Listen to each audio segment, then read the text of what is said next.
Good evening. I hope you've had a wonderful day today. Welcome to BVJ's Bedtime Stories.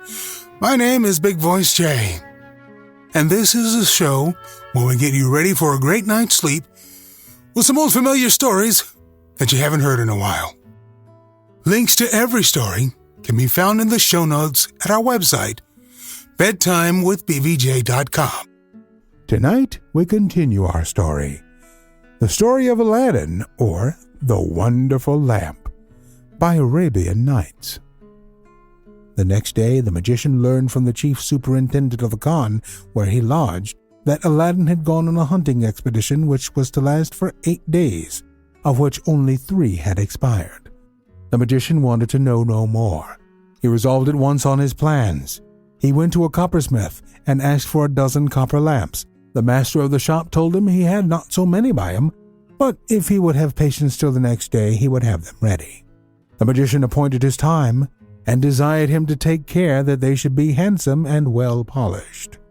The next day the magician called for the 12 lamps, paid the man his full price, put them into a basket hanging on his arm, and went directly to Aladdin's palace.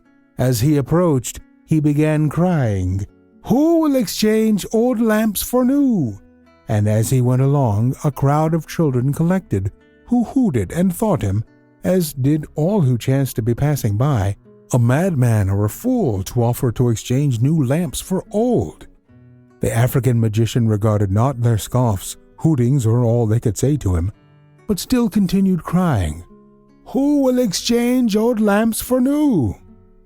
He repeated this so often, walking backward and forward in front of the palace, that the princess, who was then in the hall of the 24 windows, hearing a man cry something and seeing a great mob crowding about him, sent one of her women slaves to know what he cried.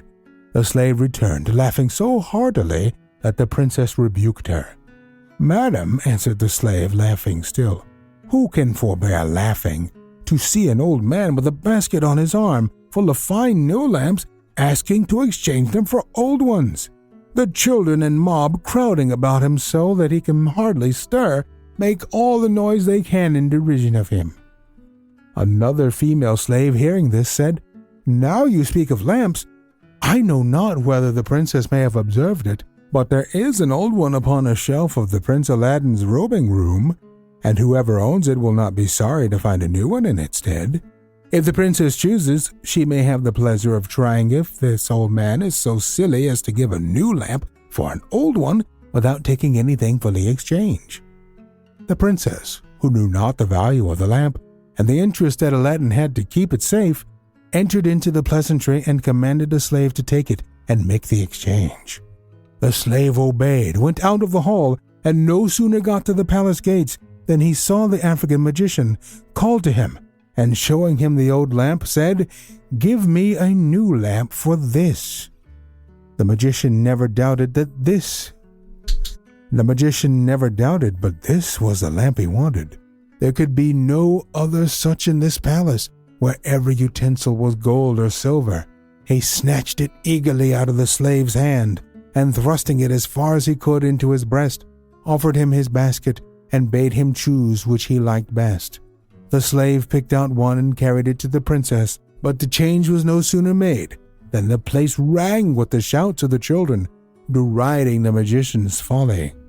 The African magician stayed no longer near the palace, nor cried any more, "New lamps for old," but made the best of his way to his Khan.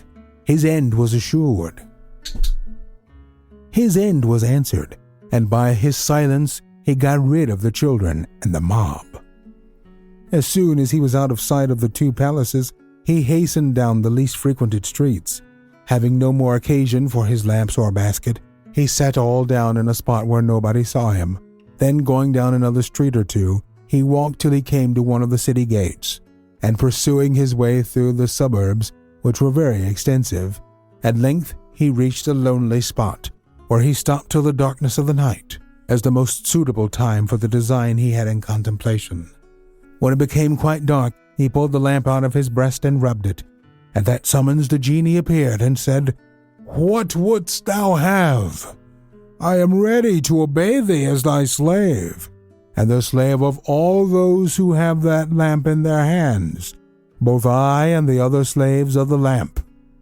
"I command thee," replied the magician, "to transport me immediately, and the palace which thou and the other slaves of the lamp have built in this city, with all the people in it, to Africa." The genie made no reply, but with the assistance of the other genies, the slaves of the lamp immediately transported him and the palace entire to the spot whither he had been desired to convey it. Early the next morning, when the Sultan, according to custom, went to contemplate and admire Aladdin's palace, his amazement was unbounded to find that it could nowhere be seen. He could not comprehend how so large a palace, which he had seen plainly every day for some years, should vanish so soon and not leave the least remains behind. In his perplexity, he ordered the Grand Vizier to be sent for with expedition. The Grand Vizier, who in secret bore no good will to Aladdin, intimated his suspicion that the palace was built by magic, and that Aladdin had made his hunting excursion an excuse for the removal of his palace with the same suddenness with which it had been erected. He induced the Sultan to send a detachment of his guard and to have Aladdin seized as a prisoner of state. On his son-in-law being brought before him, the Sultan would not hear a word from him, but ordered him to be put to death. But the decree caused so much discontent among the people, whose affection Aladdin had secured by his largesses and charities, that the Sultan, fearful of an insurrection, was obliged to grant him his life. When Aladdin found himself at liberty, he again addressed the Sultan. "Sire, I pray you to let me know the crime by which I have thus lost the favor of thy countenance." "Your crime?" answered the Sultan. "Wretched man, do you not know it? Follow me, and I will show you." The Sultan then took Aladdin into the apartment from whence he was wont to look at and admire his palace, and said, "You ought to know where your palace stood. Look, mind, and tell me what has become of it." Aladdin did so, and, utterly amazed at the loss of his palace, was speechless. At last, recovering himself, he said, "It is true, I do not see the palace. It is banished, but I had no concern in its removal. I beg you to give me 40 days, and if in that time I cannot restore it, I will offer my head to be disposed of at your pleasure." "I give you the time you ask, but at the end of the 40 days, forget not to present yourself before me." Aladdin went out of the Sultan's palace in a condition of exceeding humiliation. The lords who had courted him in the days of his splendor now declined to have any communication with him. For 3 days he wandered about the city, exciting the wonder and compassion of the multitude by asking everybody he met if they had seen his palace, or could tell him anything of it. On the 3rd day he wandered into the country, and as he was approaching a river, he fell down the bank with so much violence that he rubbed the ring which the magician had given him so hard, by holding on to the rock to save himself, that immediately the same genie appeared whom he had seen in the cave where the magician had left him. "What wouldst thou have?" said the genie. "I am ready to obey thee as thy slave, and the slave of all those that have that ring on their finger, both I and the other slaves of the ring." Aladdin, agreeably surprised at an offer of help so little expected, replied, "Genie, show me where the palace I caused to be built now stands, or transport it back where it first stood." "Your command," answered the genie, "is not wholly in my power. I am only the slave of the ring and not of the lamp." "I command thee then," replied Aladdin, by the power of the ring, to transport me to the spot where my palace stands, in what part of the world soever it may be." These words were no sooner out of his mouth than the genie transported him into Africa, in the midst of a large plain, where his palace stood at no great distance from a city, and placing him exactly under the window of the princess's apartment, left him. Now it so happened that shortly after Aladdin had been transported by the slave of the ring to the neighborhood of his palace, that one of the attendants of the Prince Buddir al-Budur, looking through the window, perceived him, and instantly told her mistress, The princess, who could not believe the joyful tidings, hastened herself to the window, and seeing Aladdin, immediately opened it. The noise of opening the window made Aladdin turn his head that way, and perceiving the princess, he saluted her with an air that expressed his joy. "To lose no time," said she to him, "I have sent to have the private door opened for you. Enter and come up." The private door, which was just under the princess's apartment, was soon opened, and Aladdin was conducted up into the chamber. It is impossible to express the joy of both at seeing each other after so cruel a separation.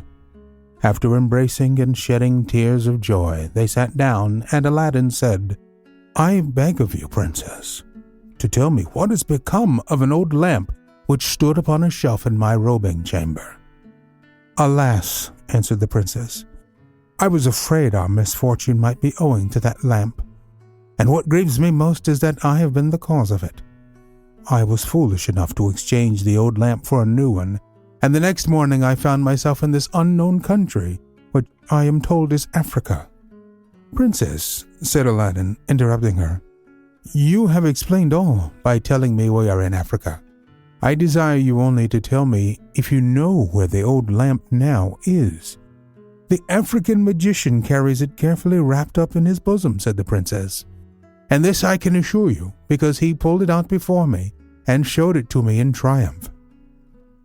"Princess," said Aladdin, "I think I have found a means to deliver you and to regain possession of the lamp, on which all my prosperity depends.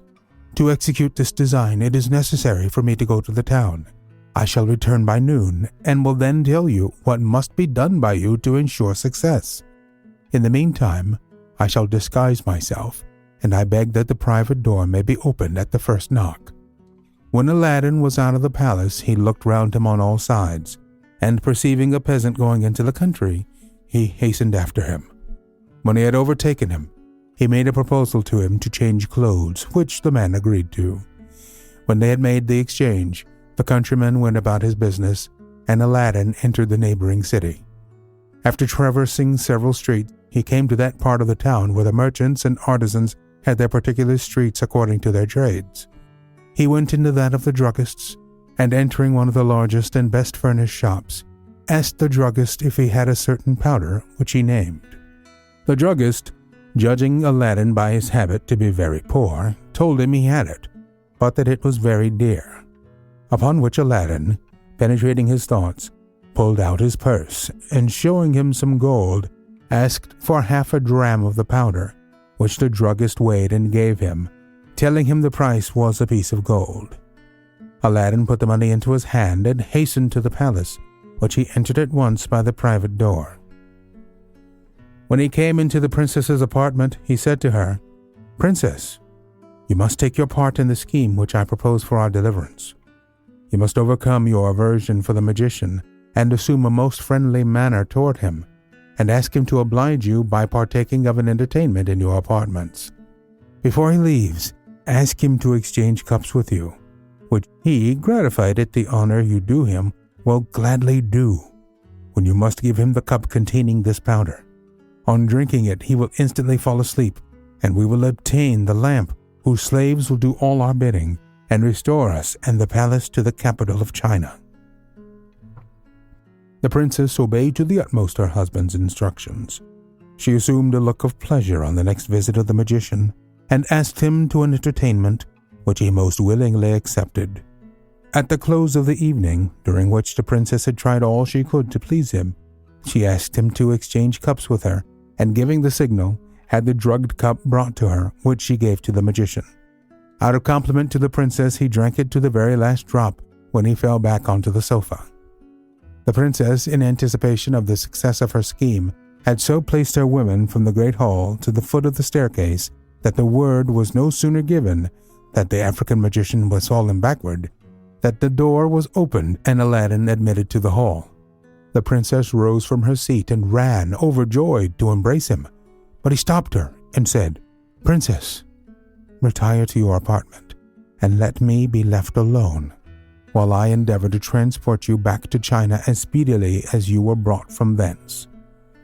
When the princess, her women, and slaves were gone out of the hall, Aladdin shut the door, and going directly to the dead body of the magician, opened his vest, took out the lamp, which was carefully wrapped up, and rubbing it, the genie immediately appeared. "Genie," said Aladdin, "I command thee to transport this palace instantly to the place from whence it was brought hither." The genie bowed his head in token of obedience and disappeared. Immediately the palace was transported into China, and its removal was felt only by two little shocks, the one when it was lifted up, the other when it was set down, and both in a very short interval of time. On the morning after the restoration of Aladdin's palace, the Sultan was looking out of his window, mourning over the fate of his daughter, when he thought that he saw the vacancy created by the disappearance of the palace to be again filled up. On looking more attentively, he was convinced beyond the power of doubt that it was his son-in-law's palace. Joy and gladness succeeded to sorrow and grief. He at once ordered a horse to be saddled, which he mounted that instant, thinking he could not make haste enough to the place. Aladdin rose that morning by daybreak, put on one of the most magnificent habits his wardrobe afforded, and went up into the hall of the 24 windows, from whence he perceived the Sultan approaching, and received him at the foot of the great staircase, helping him to dismount. He led the Sultan into the princess's apartment. The happy father embraced her with tears of joy, and the princess, on her side, afforded similar testimonies of her extreme pleasure. After a short interval, devoted to mutual explanations of all that had happened, the Sultan restored Aladdin to his favor, and expressed his regret for the apparent harshness with which he had treated him. "My son," said he, "be not displeased at my proceedings against you. They arose from my paternal love. Therefore you ought to forgive the excesses to which it hurried me." "Sire," replied Aladdin, "I have not the least reason to complain of your conduct, since you did nothing but what your duty required. This infamous magician, the basest of men, was the sole cause of my misfortune. The African magician, who was thus twice foiled in his endeavor to reign Aladdin, had a younger brother, who was as skillful a magician as himself, and exceeded him in wickedness and hatred of mankind. By mutual agreement, they communicated with each other once a year, however widely separate might be their place of residence from each other. The younger brother, not having received as usual his annual communication, prepared to take a horoscope and ascertain his brother's proceedings. He, as well as his brother, always carried a geometric square instrument about them. He prepared the sand, cast the points, and drew the figures. On examining the planetary crystal, he found that his brother was no longer living, but had been poisoned, and by another observation, that he was in the capital of the kingdom of China. Also, that the person who had poisoned him was of mean birth, though married to a princess, a sultan's daughter. When the magician had informed himself of his brother's fate, he resolved immediately to avenge his death, and at once departed for China, where, after crossing plains, rivers, mountains, deserts, and a long tract of country without delay, he arrived after incredible fatigues. When he came to the capital of China, he took a lodging at a khan. His magic art soon revealed to him that Aladdin was the person who had been the cause of the death of his brother. He had heard, too, all the persons of repute in the city talking of a woman called Fatima, who was retired from the world, and of the miracles she wrought. As he fancied that this woman might be serviceable to him in the project he had conceived, he made more minute inquiries and requested to be informed more particularly who that holy woman was and what sort of miracles she performed. "What?" said the person whom he addressed. "Have you never seen or heard of her? She is the admiration of the whole town for her fasting, her austerities, and her exemplary life. Except Mondays and Fridays, she never stirs out of her little cell, and on those days on which she comes into the town, she does an infinite deal of good, for there is not a person who is diseased but she puts her hand on him and cures him." Having ascertained the place where the hermitage of this holy woman was, the magician went at night and plunged a poniard into her heart, killed this good woman. In the morning, he dyed his face of the same hue as hers, and arranging himself in her garb, taking her veil, the large necklace she wore around her waist, and her stick, went straight to the palace of Aladdin. We'll return with our story on our next episode. I want to remind you that we're always on the hunt for great stories such as this one to feature on the show. And if you know of any, you can email me, bigvoicej@gmail.com. We've got a YouTube channel, tiny.cc/BVJ Bedtime. Remember to leave us a review on iTunes. It helps to spread the word that we're putting people to sleep every single night. And if you'd like to support the show, there's a Buy Me a Coffee link on every single page and post. Thank you so much for listening. Good night. Diamond Club hopes you have enjoyed this program.